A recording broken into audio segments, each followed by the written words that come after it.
ஓம் விசாக குமாரா போற்றி. அனைவருக்கும் வணக்கம்.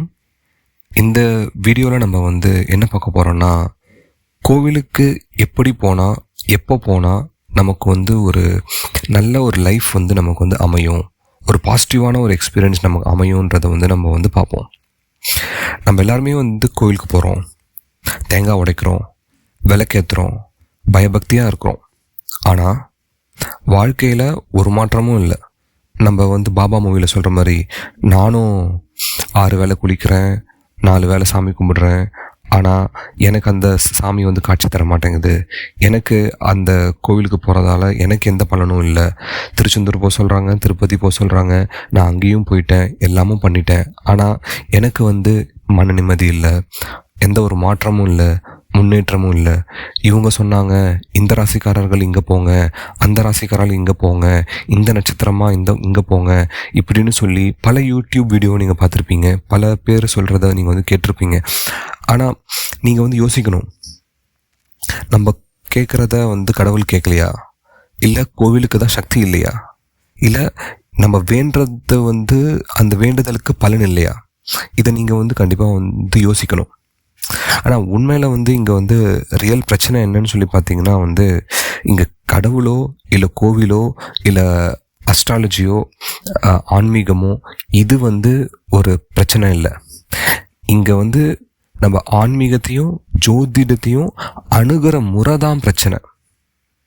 ஓகே, இப்போ நம்ம பார்த்தீங்கன்னா கோவில் ஒரு சூப்பர் மார்க்கெட்டோ இல்லை ஒரு கடையோ இல்லை.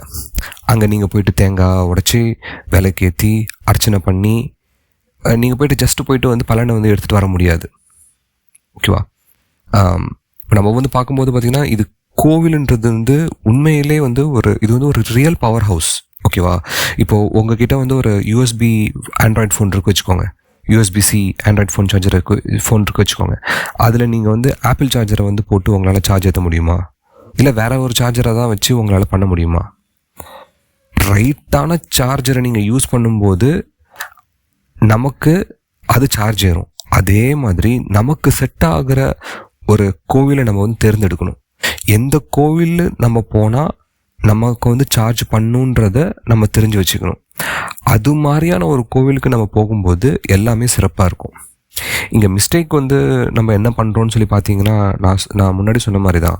இப்போது ஃபார் எக்ஸாம்பிள் என்ன பண்ணிங்கன்னா, நான் மகர ராசின்னு சொல்லி உங்கள் ஜோதிடர் சொல்லுவார், இல்லை நீங்கள் ஒரு ஆப் வச்சு கண்டுபிடிச்சிருவீங்க.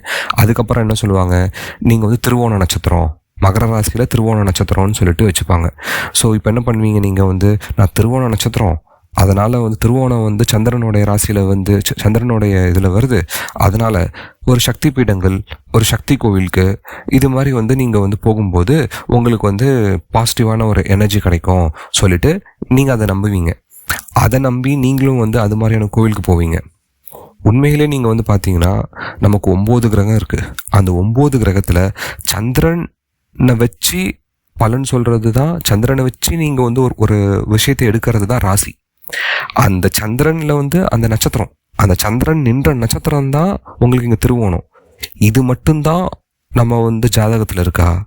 இந்த கிரகமும் இந்த நட்சத்திரம் மட்டும்தான் நம்ம ஜாதகத்தில் இருக்குதா? இல்லையே. நம்ம ஜாதகத்தில் நமக்கு 9 கிரகங்கள் இருக்குது, 27 நட்சத்திரங்கள் இருக்குது. இது அனைத்தையுமே நம்ம பார்க்கணும். அதை தவிர நீங்கள் ஃபுல்லாக பார்த்தீங்கன்னா, ஒரு பஞ்சாங்கம் சொல்லிட்டு ஒரு வார்த்தையை நீங்கள் கேள்விப்பட்டிருப்பீங்க. பஞ்சாங்கம் என்பது பஞ்ச அங்கம் என்ற பொருள். இது பார்த்தீங்கன்னா திதி, யோகம், கரணம், நட்சத்திரம், நாள், இந்த 5ஐயும் சேர்ந்தது தான் அந்த பஞ்சாங்கம், பஞ்ச அங்கம் என்பது. இதில் பார்த்தீங்கன்னா நம்ம எல்லாருமே அந்த நாளை மட்டும்தான் நம்ம யூஸ் பண்ணுறோம். நாள்னா திங்கக்கிழமை, வெள்ளிக்கிழமை சுக்கிரன், வியாழக்கிழமை குரு பகவான், இது மாதிரி இந்த ஒரு நாளை வச்சு மட்டுமே தான் நம்ம பலன் எடுத்து அதுக்கான கோவிலுக்கு போயிட்டுருக்கோம்.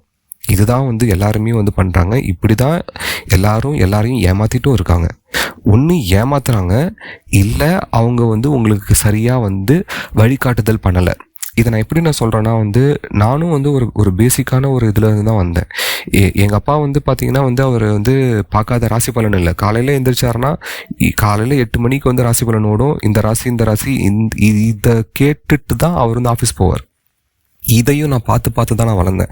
இது பார்த்து வளரும்போது வந்து இதெல்லாம் பொய்ன்ற ஒரு ஒரு இதில் தான் நான் வந்து ஃபுல்லாக வந்துருந்தேன். அதுக்கப்புறம் தேடி நம்ம பல விஷயங்களை வந்து நம்ம வந்து பார்க்குறோம், கேட்குறோம். அப்புறமா அனுபவபூர்வமாக நம்ம வந்து அதை எக்ஸ்பீரியன்ஸ் பண்ணுறோம். எது ஒன்று நம்ம எக்ஸ்பீரியன்ஸில் வரலையோ அதை பற்றியான விஷயங்கள் நமக்கு புரியாது.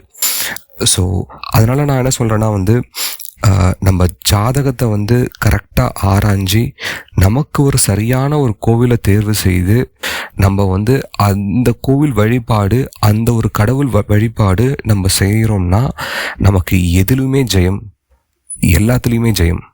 ஓம் விசாக குமாரா போற்றி. வாழ்க வளமுடன்.